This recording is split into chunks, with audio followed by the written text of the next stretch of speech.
Isang lalaki sa Cagayan de Oro City ang kalaboso matapos i-post sa mga Facebook group ang larawan ng biktima na may mapanirang caption.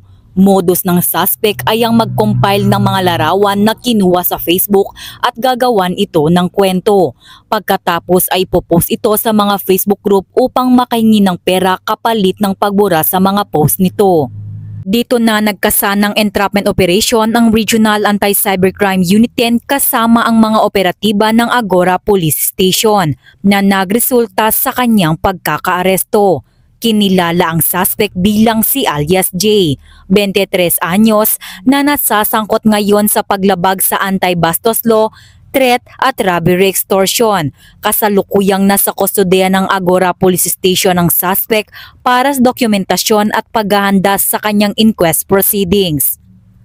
Kaugnay dito, pinapaalalahanan namin ang publiko na maging maingat sa pag-share online ng ating mga larawan at iba pang pagkakakilanlan.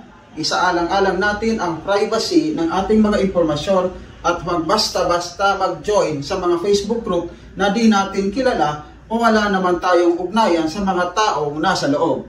Maging mapagmasid, maging maingat, think before you click, and think wiser before you post. Ako ang inyong PNN correspondent, Patrolwoman Mary Grace Artizuela, nagbabalita para sa Police News Network, alagad ng batas, tagataguyod ng balitang pulis.